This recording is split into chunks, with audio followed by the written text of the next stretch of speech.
Ok, dans cette petite vidéo, je vais vous faire une petite démo de la dernière fonctionnalité qui est apparue sur le site aujourd'hui. J'ai appelé ça le notebook. Le principe est assez simple.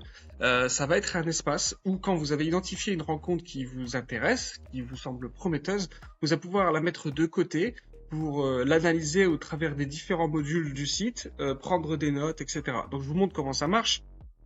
Euh, Quand vous avez identifié un match, par exemple, je vais prendre le match de Bohemians ici, voilà, on affiche le détail et il y a un nouveau bouton ici, quand on est dans le module stat, il y a un bouton qui s'appelle ajouter au cahier de notes.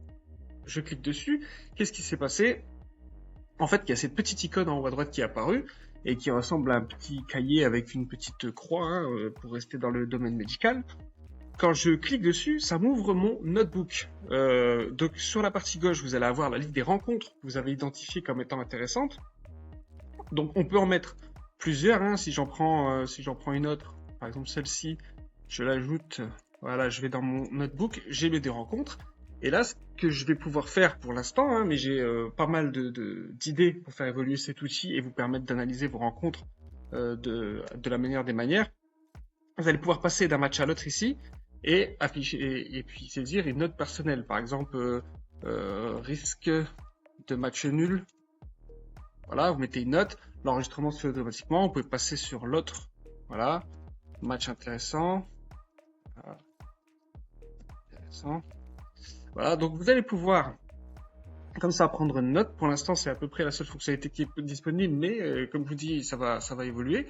Et ce qui est intéressant aussi, c'est que maintenant dans le module stat, vous avez ici sur le côté une petite barre bleue qui indique que ce match est dans votre notebook. Voilà.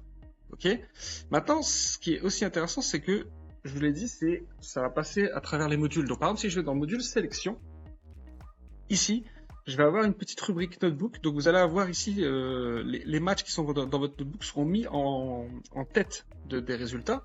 Et ce, pour toutes les sélections. C'est-à-dire que même pour une sélection dans laquelle le match ne rentre pas dans les critères, imaginons ici but à l'extérieur, ce match-là visiblement ne rentre pas. Celui-là il rentre, il a une note de 2,1, donc il est proposé.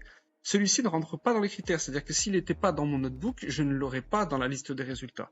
Mais je vais pouvoir malgré tout ici l'analyser au travers du prisme de ma sélection but à l'extérieur et de comprendre pourquoi il n'est pas dedans. Imaginons que j'identifie un match où je me dis potentiellement, l'équipe extérieure, elle devrait marquer. Je comprends pas pourquoi elle n'est pas dans ma sélection. Je le mets dans mon notebook, je relance la sélection et j'ai l'explication de pourquoi il rentre pas dans mes critères. Ici, c'est que l'équipe à l'extérieur n'a que 60% de ses matchs avec un but. Voilà. Voilà. Et donc, vous avez la possibilité aussi de rajouter et de retirer des matchs de votre notebook depuis cette petite pipette. Il faut retenir ce petit logo qui va être placé un petit peu partout. La pipette, c'est un peu voilà, le prélèvement. On prélève un échantillon, on le met dans notre notebook ou on l'enlève. Donc si je clique dessus, ça s'enlève du notebook. Quand il n'y a plus de match dans le notebook, l'icône ici n'est plus disponible. Voilà, donc je choisis, je peux remettre un commentaire, etc. etc. Voilà. J'espère que vous allez avoir des idées pour faire évoluer cet outil. Si vous en avez, mettez-les en commentaire ou contactez-moi. Je ferai tout ce qui est possible pour vous rendre cet outil le plus utile possible. Voilà. À la prochaine.